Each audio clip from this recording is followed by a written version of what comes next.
Hi, everyone. I'm Stacey Feero, Senior Product Manager at Loblaw Digital and Chapter Lead for Women in Product Toronto. Welcome to the Refine Your Toolkit stage.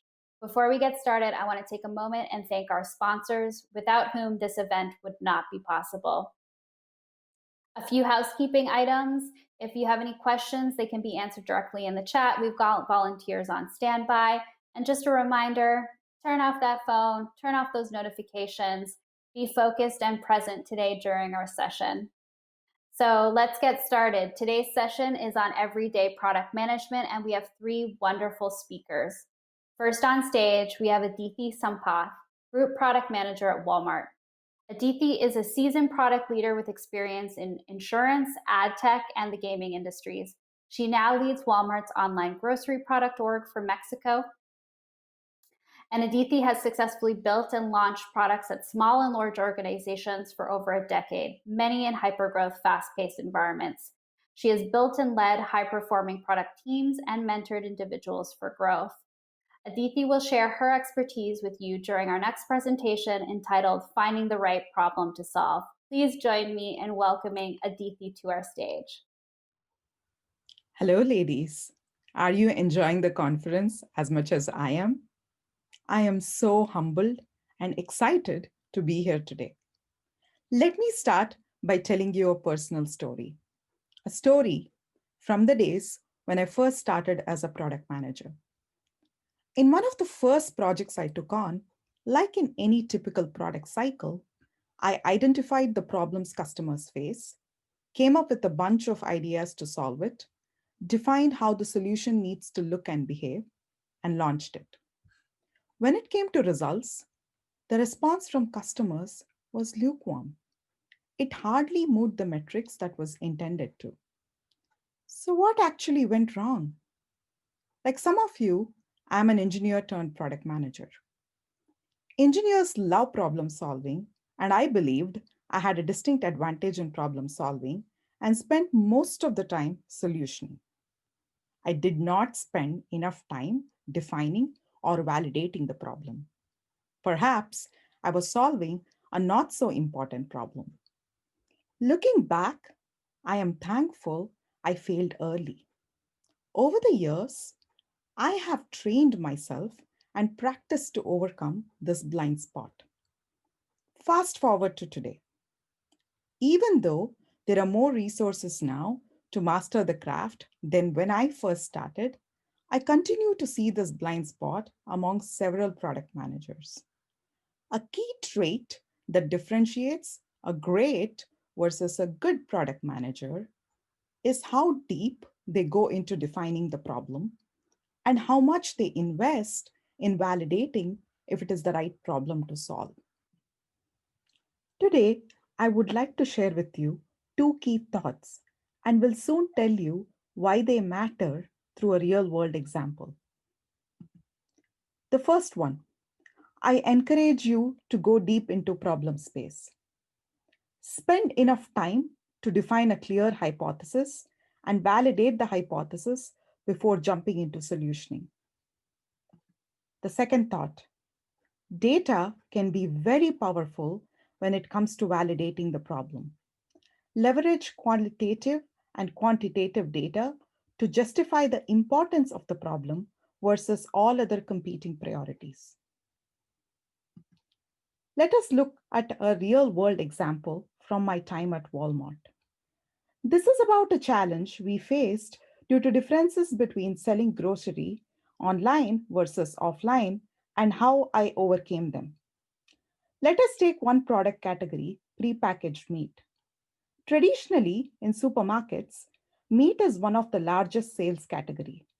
Meat is also deemed to lift average shopping basket spend. When compared to offline sales, there was a huge opportunity to grow online sales from this category by improving the digital selling experience. Prepackaged meat can come in varied weight ranges.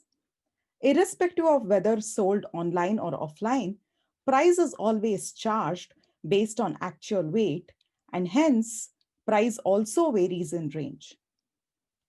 While labeled price in store was based on actual weight of the product, online display price was based on maximum weight, and this was deemed to be misleading.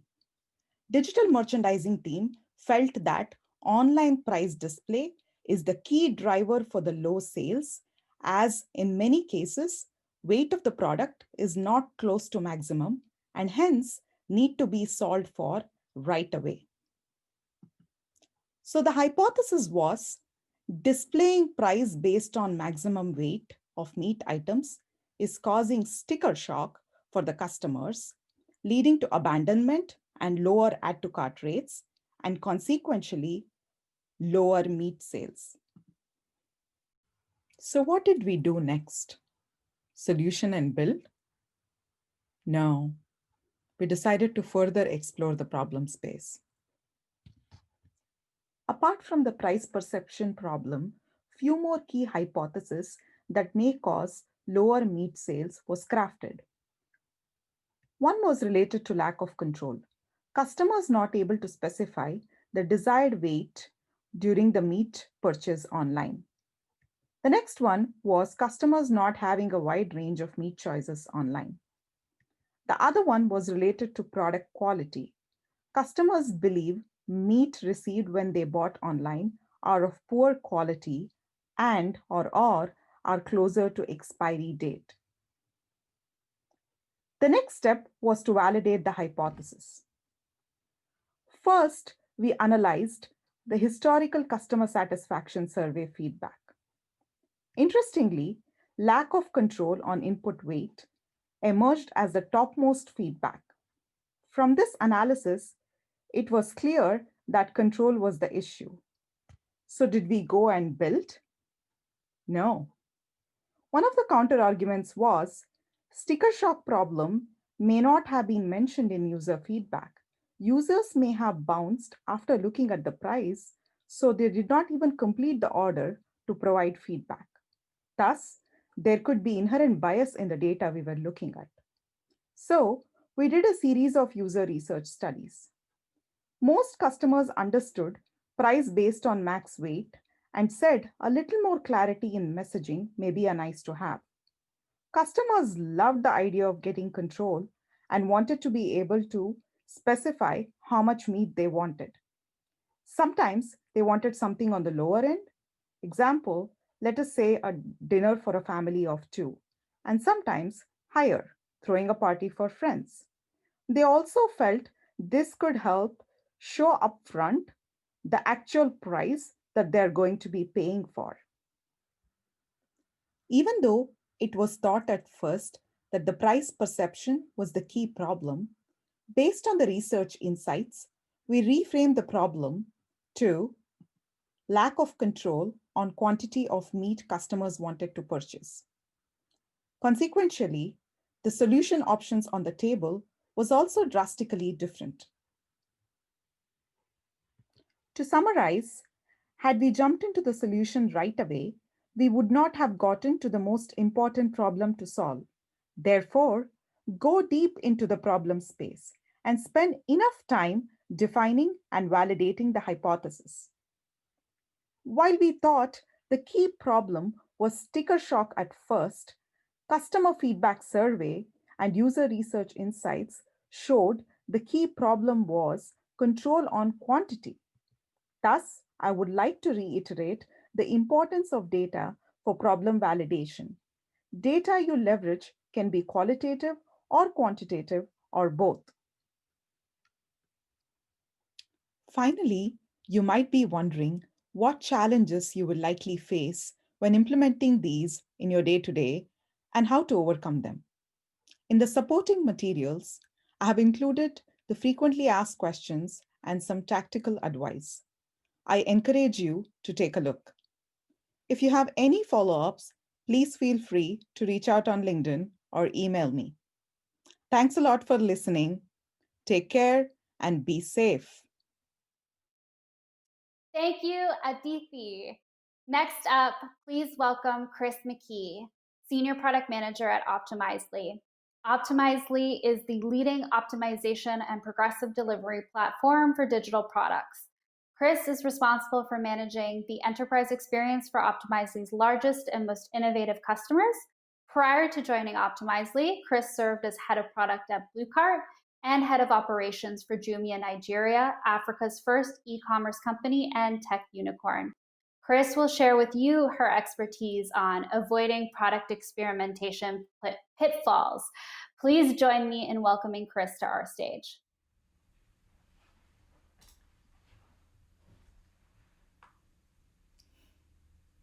Hi, I'm Kris McKee, and I'm a product manager at Optimizely. It is my pleasure to be here today to talk about one of my favorite topics, which is experimentation in product management, and in particular, some of the pitfalls that I've seen some of our customers make over the years and hundreds of customers that I've spoken to when they're building out a culture of experimentation. So let me get started by explaining what do I mean by experimentation. And maybe easier is to say what experimentation is not.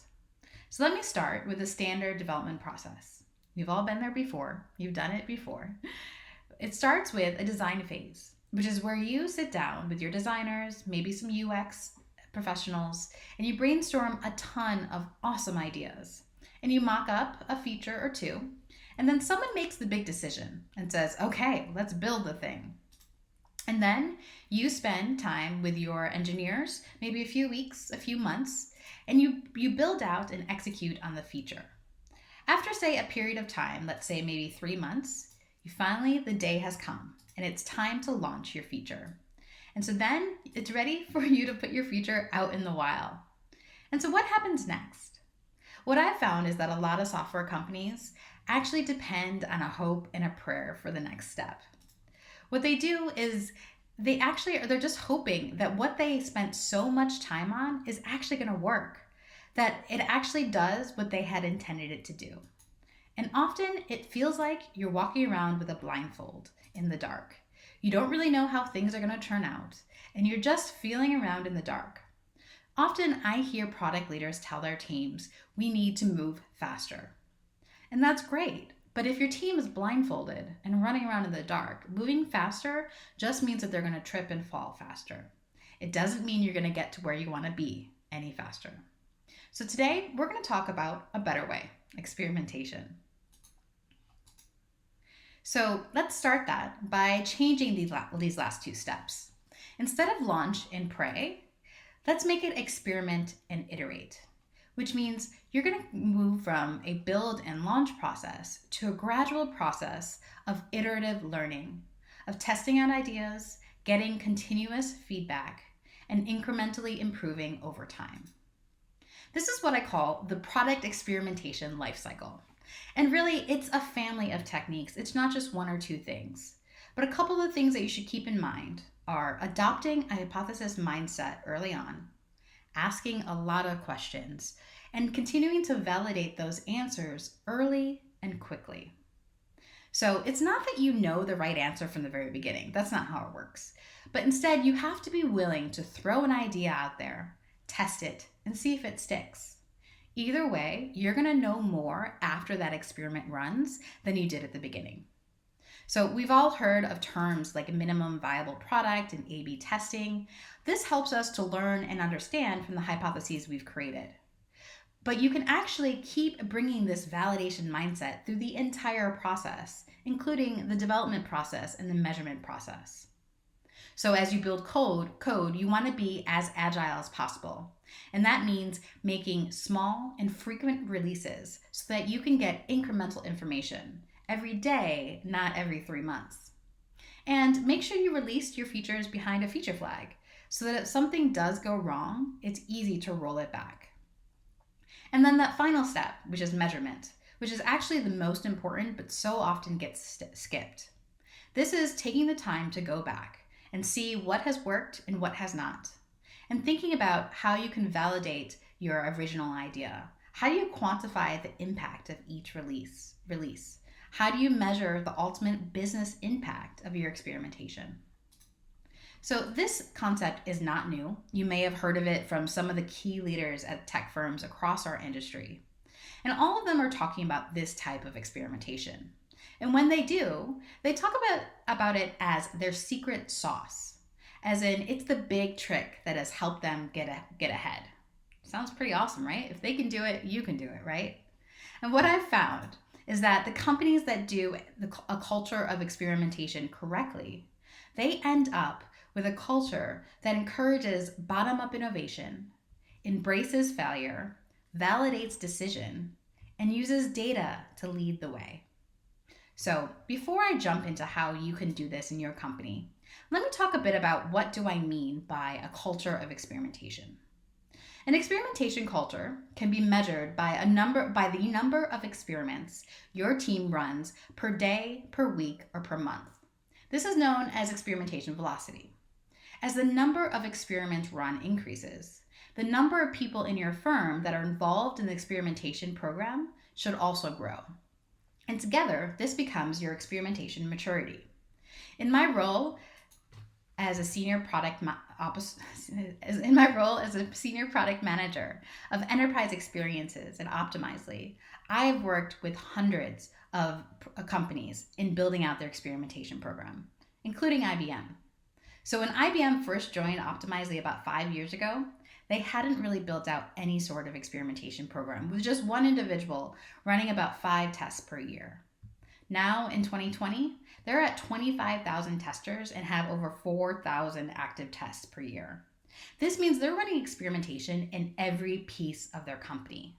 And every time they run an experiment, they learn something, whether it's a win or a loss. And those learnings come together to build extreme customer knowledge and awareness. And this is how you build great products. So I've also worked with a company called Microsoft. Yeah, the company that used to publish box software like this one. But Microsoft also owns Bing. And Bing has actually been the center of experimentation for Microsoft and really started off experimentation within their company. Over the past 10 years, Bing has grown their experimentation 30-fold, an incredible amount. And what I really like about this graph is it shows the difference between the impact of experimentation, which is gradual, the red line, versus what it feels like when you're actually on the ground doing the hard work. Every day, if you're in that experimentation team, it feels like a roller coaster. There's ups and downs and ups and downs, and you don't really feel like you're moving forward. But in actuality, with a lot of time and patience and continual focus on your goal of experimentation, Bing was able to increase their experimentation and continue to grow their understanding of their customers. A leader at Bing actually accredited experimentation as the major reason they were able to get profitable, and also a key reason as to why they were able to triple their market share versus Google. I'll talk a little bit more about Bing in the future with an example. But first, let me jump into our first experimentation pitfall, which is choosing the wrong metric. So first of all, before you begin any experiment, you should have an outline of what metrics you're measuring that you expect to change with this experiment. So what 1 or 2 metrics will change, and maybe get a sense of any other key metrics that might be impacted. I will encourage you, however, do not pick too many metrics. You should definitely pick, the top 5 or 6, but we have had experiences where customers have picked 500 metrics. And what the problem there is that you're actually likely to have more false positives or false negatives when you have so many metrics. So instead, stay focused on the top 5, the top 10, and that way you can focus your work on what matters most. Let me give you a couple examples. So here on the left-hand side, we have Booking.com, and on the right side, Airbnb. I'm sure you guys have been at both of these sites and had very different customer experiences. Both of them are key competitors in the travel space, and both of them actually experiment widely. They are known for their experimentation programs. But if you've been to both of these sites like I have, I'm sure you know that there's a very different customer experience on their sites. And that's because they each focus on a different metric to optimize in their experimentation process. So Booking.com focuses on bookings per session, which means they want you to book a hotel the very first time you visit their site. And so because of that, they actually have a lot of urgency messaging on their website. So you'll see phrases like only 1 room left or 2 rooms left, or phrases that say this deal is only going to last today. And they're trying to convey the message that if you do not book today, you're going to miss out on this great opportunity, and ultimately you're going to lose out. Airbnb, on the other hand, is focusing on repeat bookings per visitor, or ultimately customer lifetime value. And you'll see that the customer experience that they've built is very different. Airbnb is focusing on what experience the customer could have at each of their locations, really focusing on the beauty of their locations and the great activities that are available there. So Airbnb does not expect you to book your very first visit to their site. Instead, they want you to take your time and do research and pick and be very careful about what you selected. But ultimately, Airbnb believes that you are more likely to come back for your second or third or fourth vacation because you enjoyed that first experience. So what this shows is that these two companies have two very different true north metrics. And because of that, they've resulted in different customer experiences. Now, I'm not here to say one strategy is better or worse than the other. But what I want to point out is that because of this difference in strategy, they also have differences in customer experience. Your metric is important. It can guide you. If it's the wrong metric, it could actually guide you off the cliff into a wrong experience. So make sure you choose that metric carefully. Now, let me give you another example with Bing. So Bing is a search engine. Naturally, what they are looking to do is compete with their competitors, which is typically Google. And when Bing was first starting their experimentation program, they wanted to pick a true north metric that would help guide their process. The first option that they chose was queries per unique user. And on its face, it actually sounds like it's the right answer, because naturally, if you want to have more queries per person, and if they're doing more queries on Bing, chances are they're not doing on Google. Perfect. But what that means, I'm going to show you an example of how that metric actually guided them to the wrong customer experience.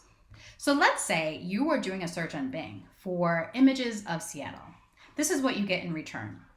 So you'll see about 4 images of Seattle and 4 half images of Seattle. But in addition, at the top, you'll also see a lot of links to search items in the city of Seattle. And on the right-hand side, you have searches for other cities that are similar to Seattle. If you do the same search on Google, you have a very different result. If a customer asks to search for images of Seattle, Google just gives them images of Seattle. So in this case, they gave them 15 different images. So you really get to choose which image you want to focus on. And so this kind of shows that with Bing's True North metric of number of queries per user, they were actually optimizing their page for something that did not meet the customer's demands or the customer's wants. So by focusing on queries per user, they were actually optimizing for clicks that trigger new queries, whether or not it helped the customer achieve what they wanted to do. So if a customer really just wanted images, that didn't help their metric. Google, on the other hand, really focused on whatever the customer wanted. Google thinks if I can give the customer what they want in just one query, then we've done our job well. And because of that, hopefully we will be able to retain the customer for future queries. This is the famous quote from Google that says, "We're the only website on earth that tries to get rid of our users as quickly as possible."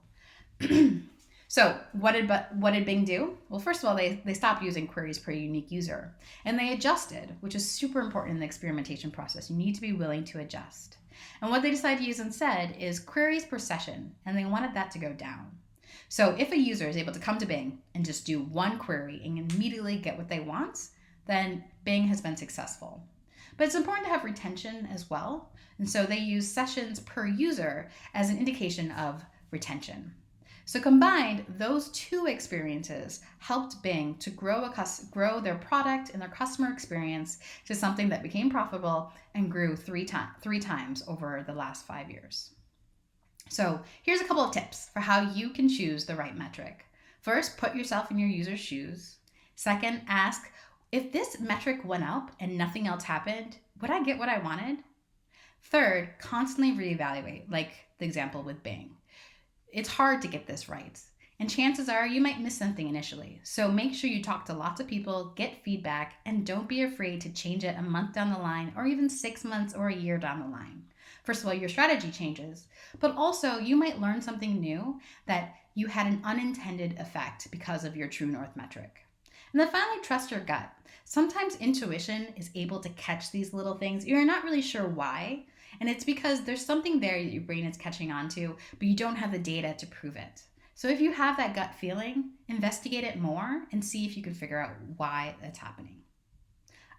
Another thing that you can do to help improve your metrics is to build a goal tree. And so what this does is it links your bottom level KPIs, the ones you see there at the bottom level, with your core company KPIs, which might be revenue or profit. And by breaking it down into its sub pieces, you're able to pick smaller metrics that are easier to move with an experiment. Bigger companies that have lots of experimentation moving forward will have several different experimentation teams, and each of them will be working on a different sub-metric for that company. So for instance, in this example, one team will be working on how we can increase the average quantity per order for our customers, while another company will be focusing on how we can increase the price per order or the add to cart rate. And with all of this healthy tension between these multiple different teams, together, your experimentation program will be helping to push your core metric of revenue or profit up. All right, let's talk about our next experimentation pitfall, which is making mistakes with statistics. So if you're like me, you're not good at statistics, and you're certainly not a statistician. And so you can be easily fooled by the wrong numbers. Let me show you how this can happen. So when you're doing an A/B test, typically you'll start with a number of variations. In this case, I have 4, A, B, C, D. And also you need a number of metrics, 1 to 5. And for each one of these variations in metrics, you're looking to find out what metric went up or down with each variation. Now, I've run hundreds of tests throughout my career, and whenever I press go, I'm super excited to find the outcome. I've spent so much time thinking about this problem and designing potential solutions, I want to know the answer already. And so one of the mistakes many of our customers make is that they want to peek at the results before they're ready. And often it almost feels like you're a kid in the marshmallow test, where you need to just stare at the marshmallow and not touch it. Just like you need to stare at the results and not touch it. And it's super important that you do not peek. And the reason why is you might actually get the wrong answer. So let's say the first time you peeked, you have, metric 2 is going up for variation A, and metric 4 is going down for variation C. But then the second time you peek, everything changes, everything moves around. And the third time it continues to move. And so what happens is that each time you peek, you have a chance of seeing a false positive. So what a false positive is it's when you see something that looks like it's statistically significant, but it's not. And then potentially you can make a business decision based on that incorrect data that could have large ramifications. So my takeaway here is make sure you do not peek at your results. And let me walk through a little bit more about why this is important. So let's say I started my experiment on day 1. By day 5, I feel like we have a decent number of people, a decent number of users who have experienced the experiment, and I want to take a look at the results. But of course, it's inconclusive. Then a couple days later, I look again, and then I look again, and then finally on my 4th peek into the results, it's finally significant. So the problem with this is that with every single time you peek, there's a 5% chance that you're going to see a false positive. And so when you've peeked 4 times, like I mentioned in this example, there's actually an 18% chance that you're going to see a false positive. So if you're doing, 10 experiments a week, chances are you're going to see 2 or 3 different things that are incorrect. And if you are to act on that information, then you can make a seriously wrong business decision. So how do you solve this problem? Well, one thing you could do is hire a statistician and give it to them and make sure that they do the proper analysis before reviewing any results. Another thing is to use a testing platform. There are lots of testing platforms out there that use math tricks to help make it less likely that you're going to see an incorrect result. So for instance, you can use sequential testing or false discovery rate control to make it a little bit less likely that you're going to see a false positive or a false negative when looking at the results. All right, let's go to the next and final experimentation pitfall, and that is thinking too small.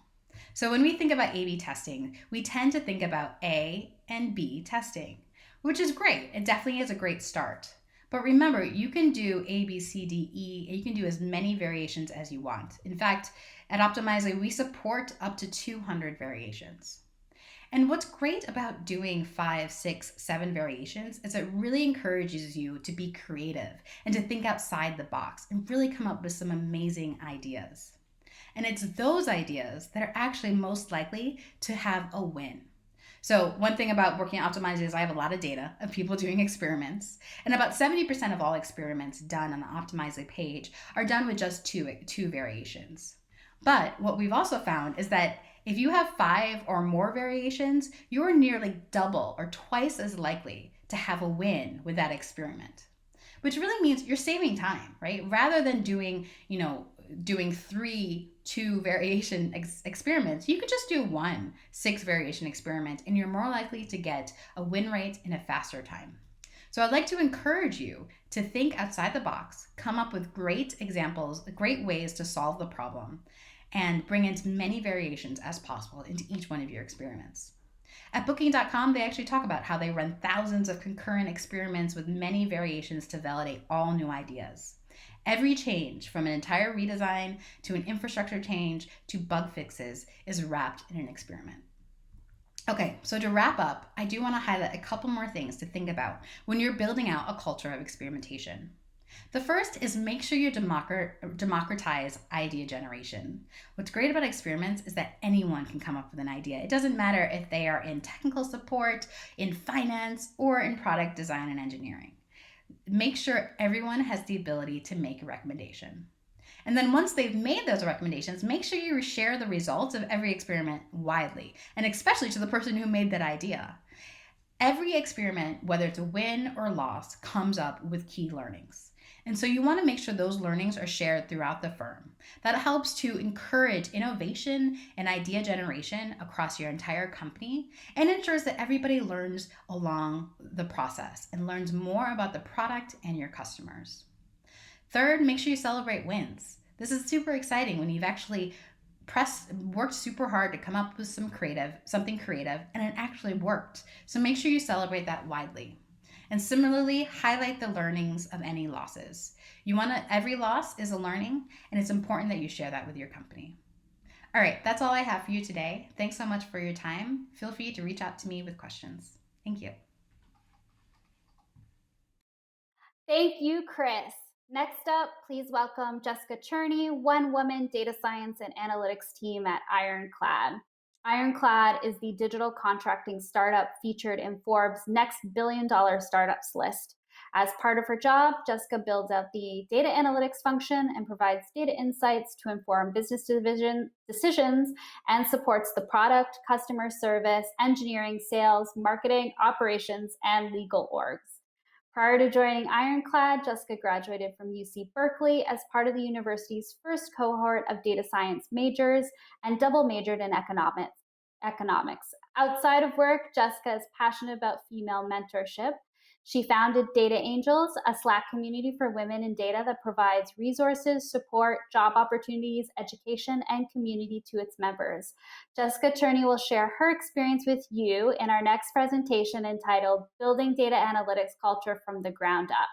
Please welcome Jessica to our stage. Hi, everyone. My name is Jessica Cherny, and I lead a one-woman data analytics team at a startup called Ironclad. Today, I'm here to tell you about building a data culture at a startup. Hopefully something you're all interested in, whether it's from building it at a startup, at your company at large, or even on your team. I hope you as a PM will find this useful in your daily life or career. So in today's talk, I'll be talking about first defining what data culture even is, and then showing you 3 key takeaways, as well as illustrating examples that align with these 3 takeaways on building a data culture. But first, a little bit about me. My name is Jessica, and I love data. I love how data can create structure, inform strategy, and tell really interesting stories that we wouldn't have thought of before. As I said, I'm Ironclad's first and only data analyst, and Ironclad is a digital contracting platform startup made up of around 160 individuals, including myself. Prior to joining Ironclad 14 months ago, I studied data science and economics at UC Berkeley. And outside of my day job, I run the Data Angels Slack community, where women all around the globe who are interested in data or starting a career in data, or who are early on in their career in data, can find mentorship and community. Please join if you want. First, before I begin my talk, I'll take you down a bit of a memory lane. My first day of work, my first day of my first adult job. So 2.5 months after graduating college, I started at Ironclad. It was me being in my first big girl apartment, living in San Francisco, getting scared of getting lost on the bus route. I was really scared and nervous and excited and also inspired to just build a really good data analytics function at Ironclad. No one has done data analytics as a function at Ironclad before. It was kind of like jumping in the deep end. I didn't know where to start. So in this talk today, I'll tell you about, coming from somebody who started literally from zero, how you can, if I can do it, you can also build up a data culture as well.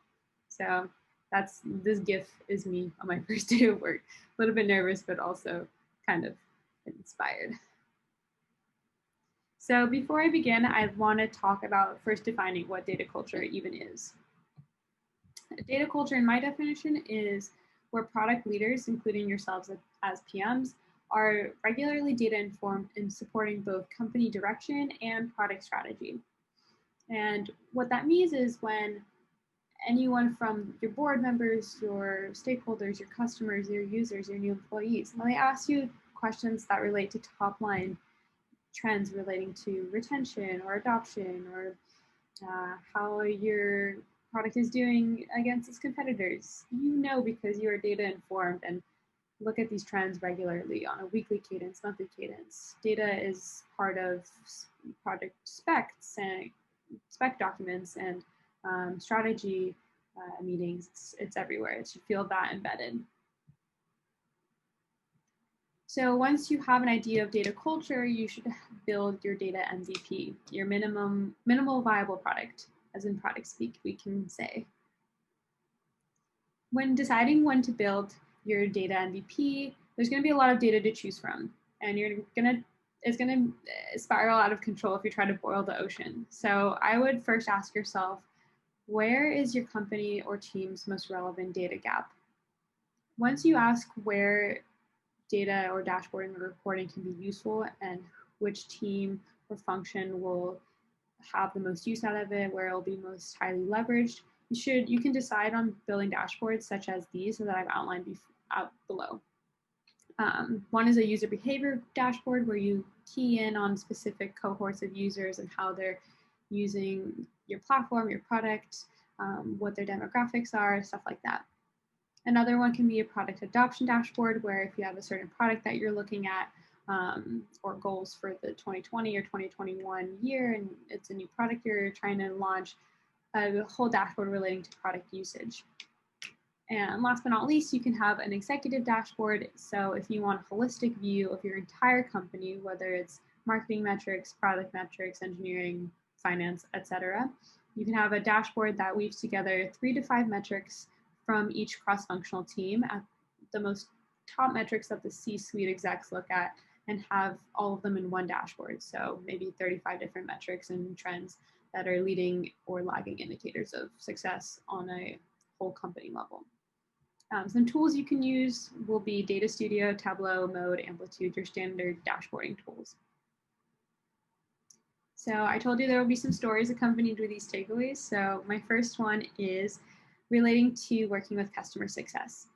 When I joined Ironclad, I was put on the product and engineering team, and I still am, but I noticed that the biggest data gap wasn't within the product or engineering team. They were self-sufficient, technical enough to make their own visualizations in Amplitude, all that fun stuff. I noticed the team of customer success, the team that product works very closely with, was needing the most data help. And I sought to create a dashboarding tool within Data Studio that would help them. I noticed the problem most starkly when I saw customer success managers trying to put together 3 very basic metrics slides in their quarterly business review meetings with their companies. And it took them several hours to do.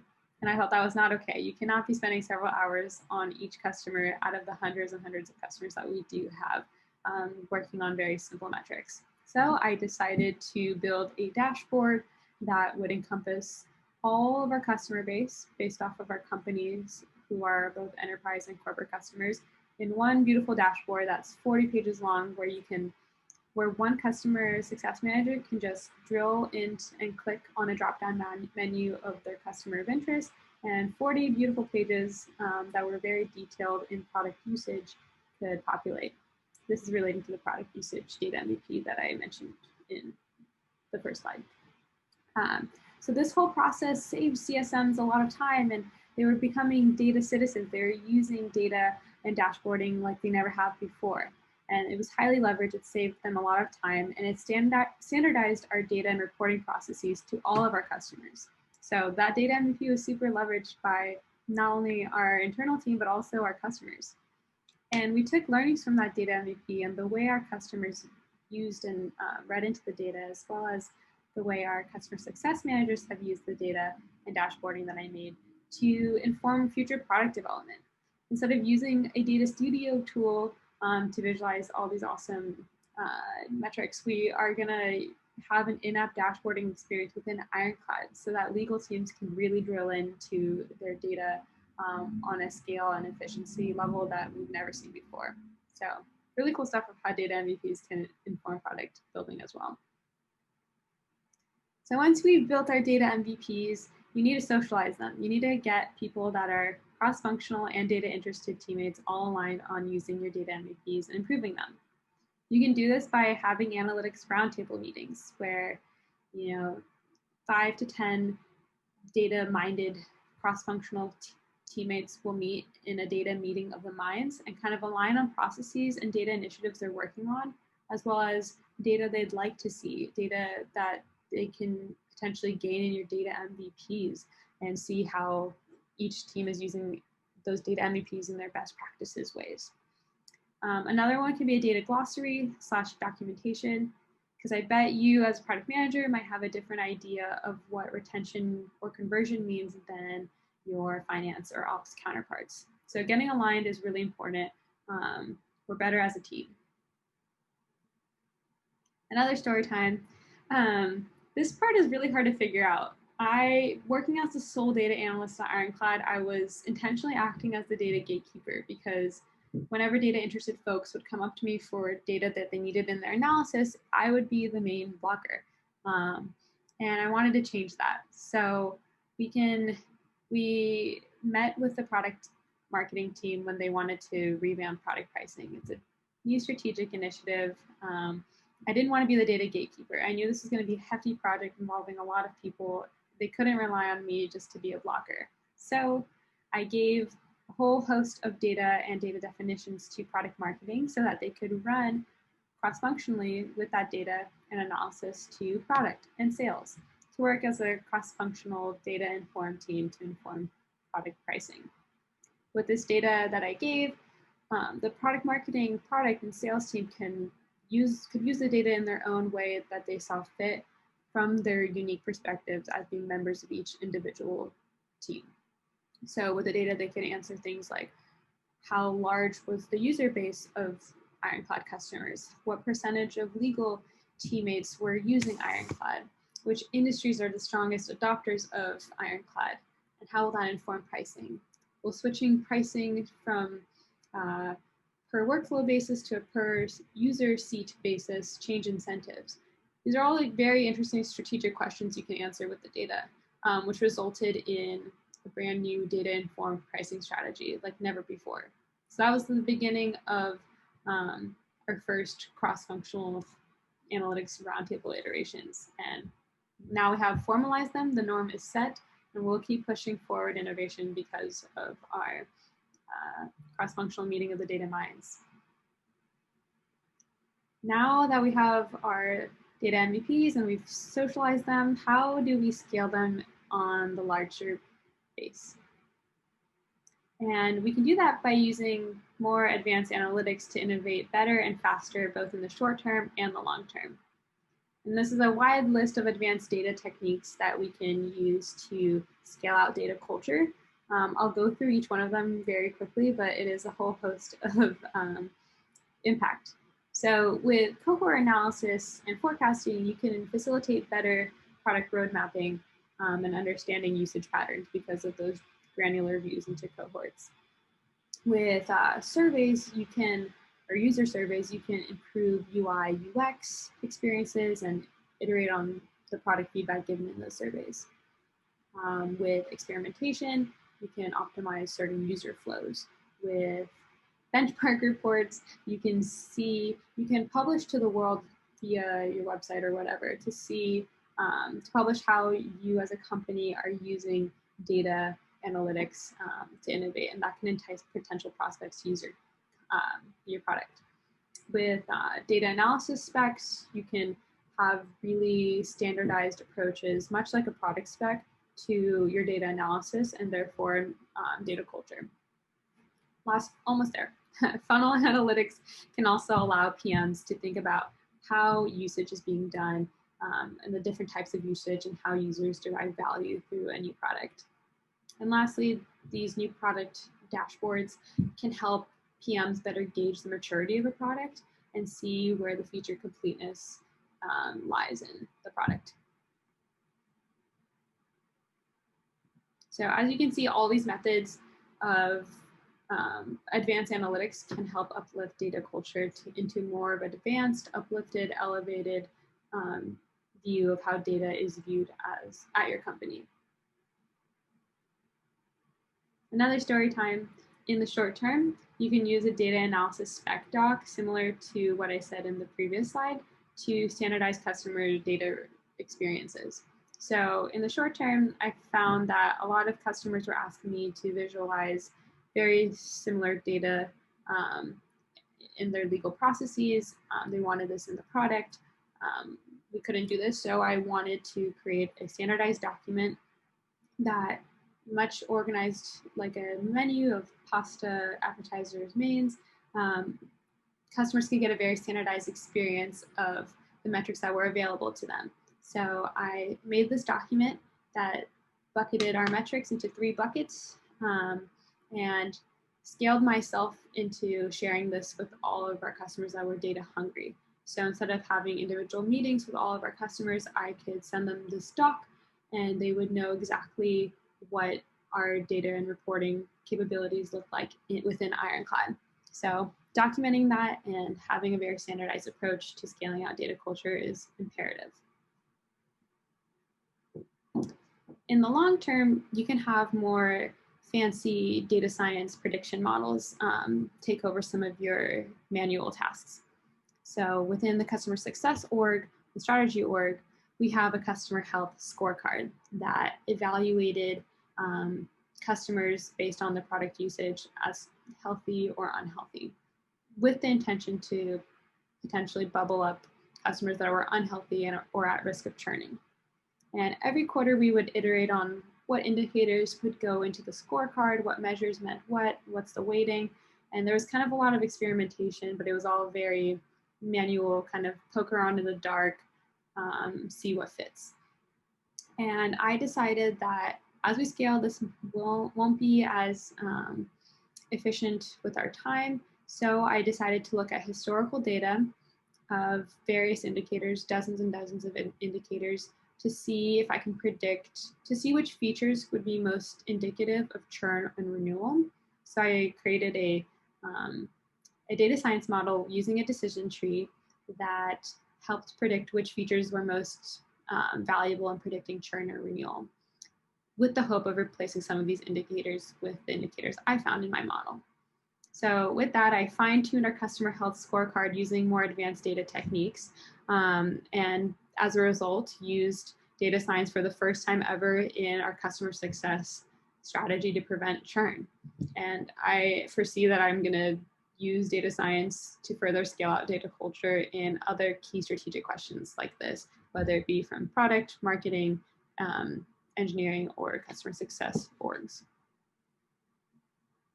So with that, I want to conclude that data should act like the nervous system of your company. In order to have a healthy, functioning company or startup or team, data should inform you in all the best ways. I fully believe that data-empowered companies are the strongest companies, so having a really strong grasp of data will make you feel invincible and really disciplined in your approach to product thinking.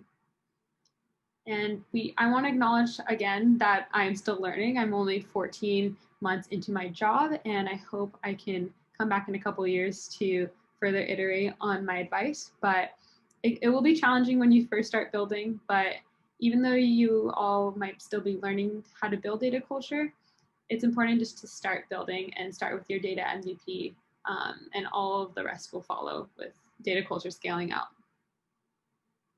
With that, I thank you. If you have any questions, please reach out to me via email or Twitter. Yeah, happy data. We can do this. Thank you so much. And thank you for the Women in Product organizers for organizing this. Let me know if you have any further questions. Bye. Thank you, Adithi, Sampath, Kris, McKee, and Jessica Cherny, and to all of those of you who have joined us live. If you would like to connect with our speakers, they are available for Q&A and roundtable discussions in our interactive sessions at 10 a.m. Pacific time. You can find the sessions on the side navigation of the hop-in window.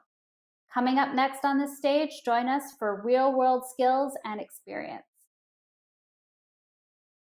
Also, be sure to check out our many ways to network with your fellow attendees, reach out directly, or meet someone new in our networking mixers under sessions, where you'll be paired with a fellow PM for a timed chat. Also, we want your feedback. See the in-app agenda to review sessions and talks, then continue the discussion in group chats. Don't forget also to check out our virtual selfie station at the hashtag 20WIP app. And grab your great Women in Product swag at our online store at bonfire.com/store/whip. Inspired by something shared in a session today? Try our Take It Further challenge. Head to the attendee section in the app where you can search by name and connect beyond the event. Bonus points, request a virtual coffee date for the next week in the app, and you'll have the option to add that meeting to your calendar of choice. Thank you again for joining us, and come back for our next session on this stage, Real World Skills and Experience.